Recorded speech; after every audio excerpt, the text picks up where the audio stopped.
السلام علیکم جی، سیکھنے سکھانے کے اس عمل کے ساتھ آپ کی خدمت میں حاضر ہوں دادا پوتا شو کا نیا ایپیسوڈ لے کے۔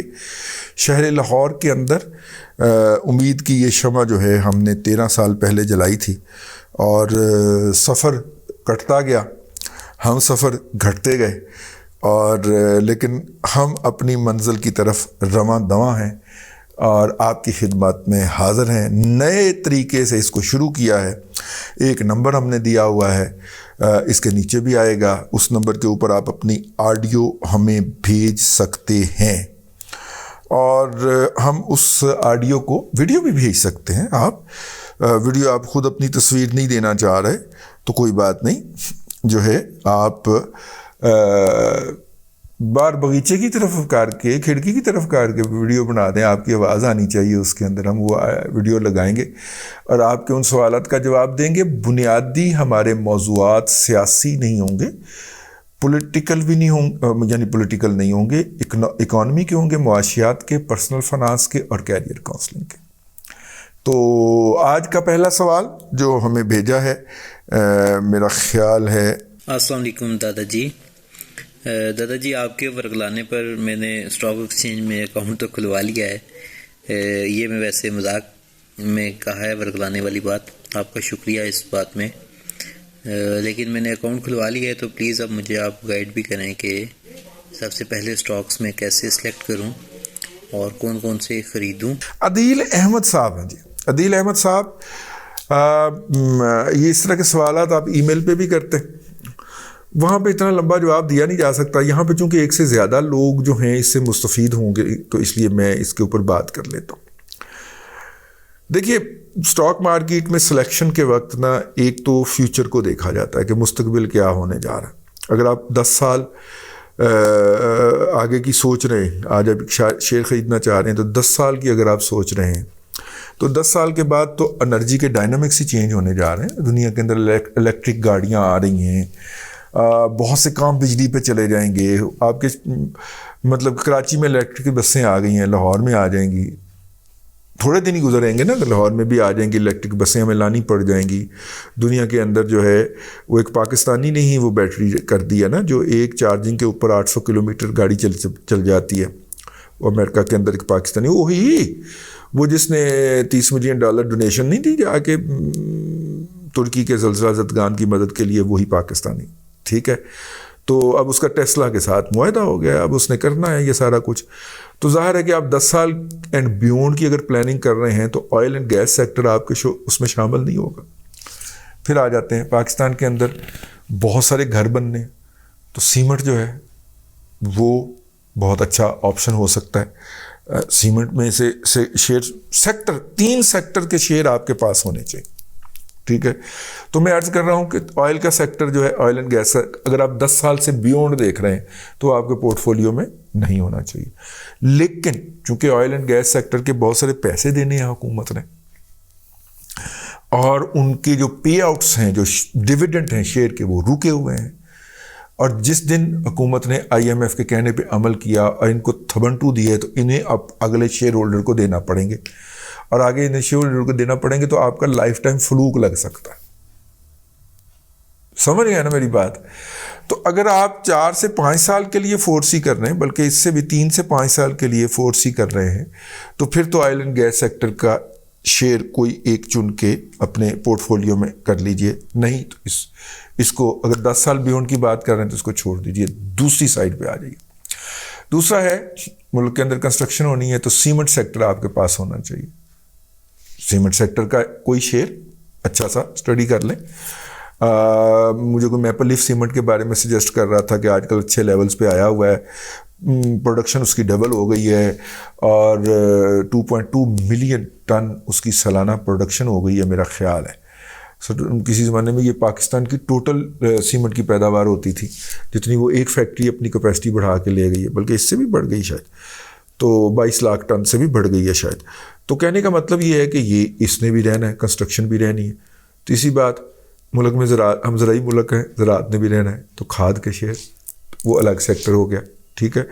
اس کے بعد سٹیل سیکٹر بھی ہے، تو کسی 3 سیکٹر کا انتخاب کر لیجئے۔ آئل اینڈ گیس ہے، ٹھیک ہے. انفراسٹرکچر بھی ہے, یہ PICTL اور PITBL اور یہ سارا کچھ ہے, اور PNSC یہ ایک الگ سیکٹر ہے. تو کسی 3 سیکٹر کا انتخاب کیجئے اور اس میں سے شیئر چنیے اور اس کو اپنے پورٹ فولیو کا حصہ بنائیے. ٹھیک ہو گیا. اور یہ پرنسپل تو آپ کو پتہ ہی ہے نا کہ مطلب کہ 3 سے 4 شیئر, مطلب کسی بھی سیکٹر میں آپ کے پروفائل کا, آپ کے پورٹ فولیو کا 20% سے زیادہ ایکسپوجر نہیں ہونا چاہیے. مطلب اگر آپ 1 لاکھ روپے انویسٹ کرتے ہیں تو کسی ایک سیکٹر کے اندر 20,000 روپے سے زیادہ انویسٹمنٹ نہیں ہونی چاہیے. ٹھیک ہے. 4 سیکٹر آپ چن لیتے ہیں, چلیں 4 سیکٹر چن لیجئے. 80,000 روپے آپ کا وہاں پہ چلا گیا. 20,000 روپے آپ کے پاس کیش میں پڑا ہونا چاہیے تاکہ اگر کوئی اپرچونٹی آپ کو ملے تو آپ اس کے اندر اس شیئر میں مزید بائنگ کر سکیں. ٹھیک ہے. اس کو آپ ادھر ادھر گھماتے رہیں. اور یہ تھا جی. اب اگلے سوال کے اوپر چلتے ہیں. اور ایک دوست نے پوچھا ہے. السلام علیکم دادا جی. دادا جی مرکنٹائل ایکسچینج کے بارے میں بتائیے گا. کیا اس میں انویسٹمنٹ کر سکتے ہیں ہم, یا وہ صرف ٹریڈنگ کے لیے ہے؟ جی بالکل کر سکتے ہیں. مرکنٹائل ایکسچینج کے اوپر جو سودے ہونے والے سودے ہیں ان کا حجم جو ہے وہ اس وقت کراچی پاکستان اسٹاک ایکسچینج سے زیادہ ہو گیا ہوا ہے. یعنی اگر کراچی اسٹاک ایکسچینج میں 1,000 روپے کا کاروبار ہوتا ہے, میں مثال کے طور پہ بات کر رہا ہوں, تو مرکنٹائل ایکسچینج کے اندر ہو سکتا ہے کہ 1,100 روپے کا کاروبار ہو رہا ہو, 1,100 روپے روزانہ کا کاروبار ہو. ویسے وہ تو اربوں خربوں میں ہوتا ہے, لیکن میں مثال کے طور پہ عرض کر رہا ہوں. تو mercantile exchange volume wise, trading wise بہت بڑھ چکی ہے پاکستان کی جو اسٹاک ایکسچینج ہے. ٹھیک ہے. جو ہم نے 3 اسٹاک ایکسچینجز کو مرج کر کے ایک اسٹاک ایکسچینج بنائی تھی, اس سے بہت بڑی ہو چکی ہے. کرنا چاہیے. اس میں دونوں کام ہو سکتے ہیں. اس میں انویسٹمنٹ بھی ہو سکتی ہے, لیکن یہ شارٹ ٹرم انویسٹمنٹ ہوتی ہے, پوزیشنز ہوتی ہیں جو آپ کاٹتے ہیں پھر اگلے چلے جاتے ہیں. اور اس کے اندر وہ بھی ہوتا ہے جسے کیا کہتے ہیں کہ 1 سال سے زیادہ کی ٹریڈنگ کیا ہوتی ہے. اس کے اندر تھوڑے وقت کے لیے تھوڑی ٹریڈنگ, کپاس کی بائنگ کرتے ہیں آپ, سیلنگ کرتے ہیں. ٹھیک ہے. ڈلیوری گلے پڑ گئی تو پھر کی کرو گے, تو وہ سونے کی بھی ٹریڈنگ اس میں بھی ہوتی ہے, چاندی کی بھی ہوتی ہے, آئل کی بھی کرواتے ہیں. یہ ظاہر انٹرنیشنل مارکیٹ سے کنیکٹڈ, تو کرنا چاہیے. اگر آپ کو لرننگ ہے, اس کی آپ کو ایجوکیشن ہے, تو ضرور کرنا چاہیے. السلام علیکم دادا جی. ملتان سے محمد ہارون. سوال یہ تھا کہ جیسے آکٹاویکس اور بھی بہت سی ایپس ہیں جو پاکستان سے روپیہ باہر لے کے جا رہی ہیں, تو کیا پاکستانی ادارے سوئے پڑے ہیں کہ ایسی ایپ کو پاکستان میں بنا دیں جو Pakistani investment Pakistani stock exchange میں کریں؟ مطلب ایسی عام ایپ, سادہ ایپ جیسی ان کی ہے, وہ ایسی انویسٹمنٹ جو ہے وہ پاکستان میں بہت سے پروجیکٹس میں, بہت سی جگہ پہ انویسٹمنٹ کی جگہ ہے پاکستان میں, وہ پاکستانیوں سے پیسے وہاں ڈلوائیں اور کوئی بینک کی طرح کا کوئی فکس اپازٹ کر لیں, یا پھر اس میں کوئی فکس پروفٹ شروع کر دیں. کوئی ڈیم فنڈنگ میں جیسے ہوتا ہے کہ ڈیم اتنے سال بعد اتنا ارننگ دیتا ہے, تو اس میں سے ایسی کوئی چیز انسٹال ہو جائے, کوئی ایسا سیٹ اپ بن جائے کہ پاکستانی ادھر لے کے جانے کے بجائے اپنا پیسہ یہیں ڈالنا شروع کر دیں. کوئی ایسا سیٹ اپ بن نہیں سکتا, یا بنا ہوا ہے تو اس کا لنک یا ریفرنس بتا دیں جو آسان ہو, جیسے آکٹا ایف ایس ہے یا جیسے اس طرح کے ہیں جو بہت ایزیلی ایک جاہل بندہ بھی آرام سے کر سکتا ہے. اس طرح کا سیٹ اپ بن جائے کوئی. جی بھائی بہت شکریہ آپ کا ملتان سے. اگلا میسج آن ہو گئے بھائی, آپ کا بہت شکریہ. آپ زندگی ایپ دیکھی ہے آپ نے؟ میرا خیال ہے, اب میں چیک نہیں کی ویسے بائی دا وے, میں نے اسے چیک نہیں کیا, بلکہ چیک کر کے مجھے بتائیں. وہ کسی بروکریج ہاؤس نے شاید لانچ کی ہے, لیکن دیکھنا چاہیے پاکستان کے اندر بروکریج ہاؤس نے اپنے جو ریموٹ آفسز تھے وہ بند کرنا شروع کر دیا ہوئے ہیں, کیونکہ وہ اس طرح کی ایپس کے اوپر آ گئے ہیں. جی ایپس ایسی, بس اس کا اشتہار کوئی نہیں ہے. ٹھیک ہے. جو ان کے پاس کلائنٹ جاتا ہے اس کو وہ ایپ مل جاتی ہے. ویسے ہر بروکر کے پاس جو آن لائن پلیٹ فارم ہوتا ہے اسٹاک ایکسچینج پورٹ فولیو کا, تو اس کو بھی دیکھ لیا کریں نا. ہاں, تو خیر میں نے کہا کہ نہیں, یہ آپشن موجود ہے, آپ ٹرائی کرنے والے بنے. دادی کیا حال آپ کا؟ ٹھیک ہے, امید سے آپ سب خیریت سے ہوں گے. کہ مینوں بس وجہ سی میرا ایک سوال ہے کہ المیزان انویسٹمنٹ ہاں میزان بینک کا ایک میوچل فنڈ ہے, اس میں انویسٹمنٹ کیسی ہے؟ میں نے آج سے کوئی 5-6 سال پہلے اس میں انویسٹمنٹ کی تھی اور اچھا گین کر کے میں اس میں سے باہر نکل آیا تھا, لیکن اس وقت بتائیں کہ کیا میں اس میں انویسٹمنٹ کر سکتا ہوں؟ 5,000 روپیہ ہر ماہ میں اس میں انویسٹ کرنے کا کی خواہش ہے میری, تو کیا میرے لیے وہ بہتر ہے؟ مہربانی ذرا اس کے بارے میں گائڈ کر دیجیے. میزان جو ہے, میزان بینک جو ہے یا میزان کا جو بھی سلسلہ ہے, یہ بڑے کنزرویٹو ہیں, بڑے ڈرپوک لوگ ہیں, بہت بڑی بڑی چھلانگیں نہیں مارتے, ٹھیک ہے. ویسے وہاں اکاؤنٹ ہولڈر کا خون چوستے ہیں, ٹھیک ہے, لیکن مارکیٹ کے حوالے سے کوئی بڑی چھلانگیں نہیں مارتے, بڑے آہستہ آہستہ قدم پوری طرح جما کے تاکہ واپسی کو پھسلنا پڑے. شاید پاکستان کا پہلا میزان بینک ہے نا, میزان بینک پہلا اسلامی بینک ہے, تو وہ کیئرفل اس لیے تھے کہ اگر یہ تجربہ ناکام ہو گیا اسلامی بینک والا تو پھر اس کے بعد جو ہے نا وہ بڑے عرصے تک کوئی اسلامی بینک کا تجربہ نہیں کرے گا. تو جب کوئی نہیں تھا تو یہ پہلا اسلامی بینک آیا تھا. ہیں یہ بہت بڑے چھری پھیرنے والے, شیئر ہولڈر کو دیتے بہت کام ہے, لیکن جو دیتے ہیں وہ مستقل دیتے ہیں. یعنی یہ بینکوں کا بزنس ریکارڈر ہے, تنخواہ کم ہوگی لیکن ملے گی آپ کو ہر مہینے کے مہینے, اس میں تاخیر نہیں ہوگی, ٹھیک ہے. میں بزنس ریکارڈر کے اندر 6-7 سال کام کیا ہوا ہے, تو اس لیے میں اس تجربے کی بنیاد پہ ایسے مذاق آ گیا یار, ہم اب ارشد بھائی سے مذاق بھی نہ کریں, ٹھیک ہے. تو یہ ہے, بہت اچھا ہے. میں نے خود بھی کسی زمانے کے اندر اس کے اندر انویسٹ کیا, کافی عرصہ میرا پورٹ فولیو رہا. ان کا لیٹر ویٹر اب بھی مجھے آتا ہے, میرا خیال کو تھوڑے بہت 1-2.5-3 پڑے بھی ہوں اس کے اندر میرے سرٹیفکیٹ نا, جو جب بیچتے وقت جو تھے وہ میں نے شاید پورے نہیں بک پائے تھے یا کیا تھا, تو اس لیے وہ پڑے ہوئے ہیں. تو کبھی مجھے ان کا لیٹر آ جاتا ریگولرلی ہر کوارٹر کے بعد. تو عرض میں یہ کرنا چاہ رہا تھا کہ ہاں اسلامک حوالے سے اگر آپ ہیں تو بہت اچھا ہے, اور یہ وقت جو ہے یہ بہترین وقت ہے پوزیشن لینے کا. شیئرز کی قیمتیں نیچے آئی ہوئی ہیں, تو ان کے پاس جو ہولڈنگ ہوگی ان کی قیمتیں بھی نیچے ہوں گی, اور ان کا جو اپنا کیا کہتے ہیں وہ ہوگا وہ بھی آپ کو نچلے لیول پہ مل جائے گا. تو آپ کو کیپٹل گین بھی مل جائے گا اور ارننگ بھی مل جائے گی. بہت اچھا آپشن ہے, ضرور کیجئے گا. میزان جو ہے وہ کم از کم میں اس بات کے اوپر شور ہوں کہ وہاں پہ آپ کے پیسے نا مرنے کا یا ضبط ہونے کا کوئی نہیں ہے. میں کسی کی بندہ قسم کیا دے سکتا ہے, لیکن یہ کوئی زیادہ تجربے کرتے نہیں ہیں. زیادہ تجربے کرنے والے بینک جو ہوتے ہیں نا ان کے بیڑے غرق ہوتے ہیں, ٹھیک ہے, ان میں پروفٹ بھی بہت زیادہ ہوتے ہیں, ورنہ کم مکے تو پھر بالکل ہی مک جاتا ہے. لیکن میزان بینک جو ہے یہ نہ کوئی زیادہ تجربے کرتے ہیں, نہ کوئی زیادہ انوویشن پہ بلیو کرتے ہیں, مکھی پہ مکھی مار کے چلتے ہیں, اس لیے ان کے ہاں نقصانات کا ریشو کم ہے. تاہم فائنانشلی دیکھا جائے بہت سٹرونگ بینک ہے, لوگوں کا اس کے اوپر بہت زیادہ اعتماد ہے. پہلا اسلامی بینک ہے پاکستان کے اندر جو پاکستان میں قائم کیا گیا تھا, انکارپوریٹ کیا گیا تھا پاکستانی قوانین کے تحت. پہلے یہ البرکہ اسلامی والے جو ہیں یا اس طرح کے دوسرے باہر سے دبئی اسلامی والے جو آتے رہتے تھے, یہ جو تھا یہ پہلا ہے. تو بہرحال پہلی دفعہ جب آتا ہے تو وہ صرف ہوتا ہے, پھر ہر واشنگ پاؤڈر صرف ہی کہلاتا ہے, ٹھیک ہے نا. تو میزان بینک کا وہ حال ہے. تو آخری میسج ہی آج کا. السلام علیکم سر, میں تنویر بات کر رہا ہوں گوجرانوالہ سے.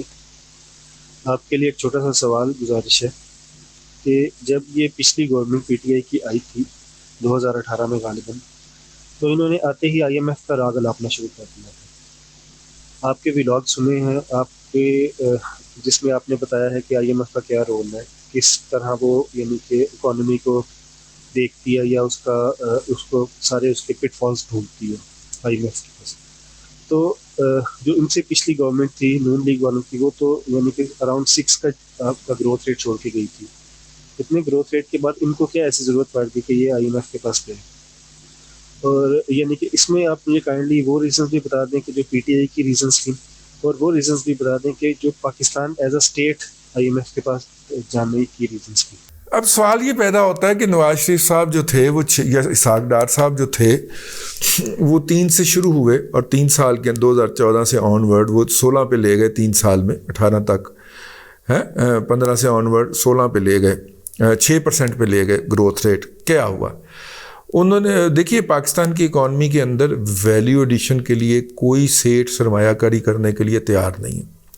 جو بھی انڈسٹری لگانا چاہتا ہے وہ گارنٹی مانگتا ہے اور ٹیکس کے اندر رعایتیں مانگتا ہے. اتنی رعایتیں کہ پہلے انڈسٹری کے چلنے سے پہلے اس کا جب ٹیسٹ رن ہو رہا ہو تو اس کی ساری سرمایہ کاری اس کی جیب میں واپس جا چکی ہو, اور جس کو وہ کہیں باہر سیف جگہ پہ منتقل کر رہا ہو. اس کے بعد پھر انڈسٹری چلانے میں اس کا انٹرسٹ بہت کم رہ جاتا ہے, کیونکہ اسے جو بھی ملنا ہوتا ہے وہ پروفٹ ہی ہوتا ہے. تو پروفٹ کم آئے یا زیادہ آئے, نہ وہ ویلیو ایڈیشن میں بلیو کرتا ہے, نہ کوئی نئی ٹیکنالوجی پہ بلیو کرتا ہے. ٹھیک ہے, وہ کام چلاؤ پروگرام کر رہا ہوتا ہے, نہ پروفیشنل مینجمنٹ انٹروڈیوس کرواتا ہے کہ جس کو سیٹ ٹارگٹ دے کہ بھائی مجھے سال کا اتنا پروفٹ چاہیے, اتنی سیونگز چاہیے, اتنا یہ چاہیے. ٹھیک ہے, اب کر کے دکھاؤ, اور اسے دل وڈا کر کے کوئی 50 لاکھ کروڑ دی تنخواہ بھی دوے مہینے دی. یہ ایسے سیٹھوں کے پاس ایسا دل نہیں ہے. تو لہٰذا نتیجے کے طور پہ ہماری انڈسٹری اسی کا شکار رہے گی. جب اسی کا شکار رہے گی, اور اب دیکھیے نا 2013 میں جب آئے ہیں تو نواز شریف اور کے مطلب ہمیں بتایا گیا کہ نواز شریف نے اس ملک کے جتنے بھی طبع ہیں یا جتنے بھی میاں منشا ہیں سب کے پاس جا کے منتیں کی کہ یار تسی کوئی بجلی دا کوئی 300 میگا واٹ دا کوئی 600 میگا واٹ دا پلانٹ ہی لا لو. ٹھیک ہے, کسی نے نہیں لگایا. کیوں؟ کیونکہ عمران خان پھوڑی پا کے بیٹھا ہوا سی, دھرنا دے کے بیٹھا ہوا سی. جب آپ کا لوکل انویسٹر انویسٹ نہیں کر رہا تو وہ کوئی کیوں کرے. اچھا, اب نواز شریف صاحب نے جمپ سٹارٹ دینے کا رستہ یہ نکالا کہ انفراسٹرکچر چائنیز سے کہا کہ یار 2-4 انڈسٹری دل ہے. انہوں نے کہا کتنے لے آئیے, جگہ ہی کوئی نہیں کی, نہ بجلی ہے آپ کے پاس نہ یہ ہے. ہم نے کہا چلیں بجلی کے کارخانے لگا دیں. تو بجلی کے کارخانے لگنا شروع ہوئے, دھڑا دھڑ لگ گئے. اب بجلی کے کارخانے لگے تو وہ امپورٹڈ فیول پہ لگے. امپورٹڈ فیول کی پرائسز بڑھ گئیں, کوئلے کی بھی بڑھ گئی اور LNG کی بھی بڑھ گئی, اور دونوں کی وائبلٹی ختم ہو گئی. پہلے ہم اس کو بیچنے لگے تھے, ہم نے چائنیز کو کہا آپ لے لیں, انہوں نے کہا اسی کو لئیے, ساری سرمایہ کاری, ساڑھا پیسہ کٹو واپس. ہم نے عربیوں کو کہا وہ لے لیں, انہوں نے کہا اسی کو لئیے, لاس میکنگ اینٹی ہے. تو کوئی بھی نہیں لے رہا, نہ لوکل سیٹ لے رہا, نہ کوئی انٹرنیشنل سیٹ لے رہا. وہ لائبلٹی بن گئے ہمارے لیے, جو بجلی کے کارخانے ہم نے چائنیز سے لگوائے تھے. لیکن یہ تو بعد کی بات ہے. نواز شریف کا ماڈل یہ تھا کہ پہلے ہم ان سے انویسٹمنٹ کرواتے ہیں, جب انویسٹمنٹ کروائیں گے تو ڈالر آئے گا, یہاں پہ خرچ ہوگا, پھر اس انویسٹمنٹ کے نتیجے کے اندر جو پروڈکٹ پیدا ہوگی, کچھ ہم چائنا سے سیمی فنشڈ منگوائیں گے, یہاں پہ فنش کریں گے, آگے ایکسپورٹ کر دیں گے. ٹھیک ہے, کچھ ہم ان سے وہ ہمیں گائیڈ کر دیں گے, لوکل را مٹیریل کے بنائیں گے, چائنا کی گائیڈنس کے اندر ہم کر دیں گے. تو ہم جو ان سے سرمایہ کاری کروائیں گے, یہ سرمایہ ہم ان کو واپس کر پائیں گے, اس کا سود وقت پہ دے پائیں گے, اور یوں ہمارے ملک میں روزگار بھی بن جائے گا, انڈسٹری بھی لگ جائے گی. اب جب انفراسٹرکچر بن گیا, وہ ڈالر آتے رہے, ہمارا جو بیلنس تھا وہ برابر رہا, ٹریڈ کا بیلنس, کہ اتنی چیزیں آ رہی ہیں اتنی جا رہی ہیں. تو ڈالر آ رہے تھے نا چائنا سے, جو یہاں پہ آ کے انویسٹ ہو رہے تھے, تو ہمارے ٹریڈ بیلنس کو کوئی مسئلہ نہیں تھا.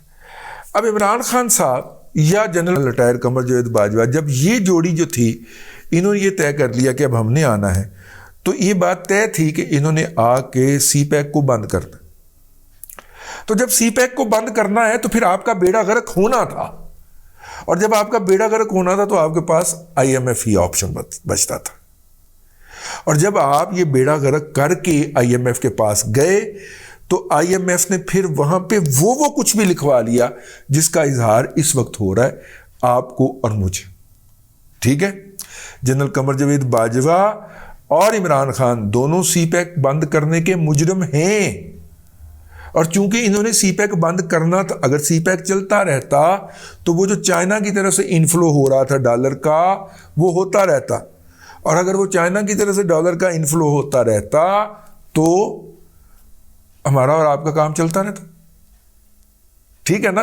انہوں نے چونکہ چائنا کی چھٹی کرانی تھی اور امریکہ کے سامنے اچھے بچے بننا تھا, تو اس وقت ٹرمپو تھا, تو انہوں نے فوری طور پہ جو تھا وہ سی پیک بند کر دیا, وہ پروجیکٹ وہیں کے وہیں رک گئے. اب بھی آپ گلگت جائیں تو نیچے دیکھتے ہوئے آپ کو کئی وہ دور دریا میں وہ یار ہے کوئی پروجیکٹ لگن ڈیا تھے لیکن ویلا ہی پیا ہے سارا, چوکیدار بھی نظر نہیں آتا آپ کو. ٹھیک ہے. آزاد کشمیر میں چلے جائیں تو کئی پروجیکٹ کی یہ حالت ہے, وہ سارے کے سارے چینیں کام چھوڑ کے چلے گئے, کیونکہ جب آپ کی لوکل گورنمنٹ کوآپریٹ نہ کر رہی ہو, آپ یہی کہتے ہیں کہ جی ہم آپ کو سیکورٹی نہیں دے سکتے, ان کا دماغ خراب ہے یہاں پہ رہے. تو یہ تھا جی اصل میں یہ ریزننگ تھی, اس لیے ہمیں IMF کے پاس جانا پڑا, کیونکہ سی پیک ہم نے بند کرنا تھا. اگر سی پیک چلتا رہتا, آپ اندازہ کریں کہ وہ ساری انڈسٹری جو انڈیا چلی گئی ہے ٹیکسٹائل کی, چائنا نے انڈیا کے اندر اپنی گریجویٹ کر گیا نا, اس کے پاس ہائی ٹیک انڈسٹری آ گئی, اب وہ لو ٹیک پہ نہیں ہے, تو لو ٹیک اس نے اپنی انڈیا میں شفٹ کی ہے یا افریقہ کے کچھ ممالک میں شفٹ کی ہے. اب آپ اندازہ کر لیں کہ یہ جو باجوہ اور عمران کا جو جوڑی تھی, اس نے کس لیول کی تباہی کی ہے اس ملک کے ساتھ. ٹھیک ہے, ہوں باجوہ کہے کہ میں تو گھر ہی نہیں سا, مجھے نہیں پتا کون آ کے کام پا گیا, اے تو کوئی گل نہ ہوئی, وہ تو فیض حمید نے کیتا سی. نہیں, یہ پورے ٹارگٹ کے ساتھ آئے تھے. ٹھیک ہے, بس میں نے کہا کہ میں یہ بات, آپ کا سوال تھا, میں نے پولیٹکس ڈسکس نہیں کرنا اس پروگرام کے اندر, چونکہ اس کے اندر اکانومی کا سوال آ گیا تھا, تو میں نے آپ کی خدمت میں عرض کر دیا. اب تک کے لیے اتنا ہی, اگلے ولاگ کے اندر پھر حاضری ہوگی. اللہ تبارک و تعالیٰ آپ کو آسانیاں عطا کرے اور آسانیاں خلق خدا میں تقسیم کرنے کی توفیق عطا کرے.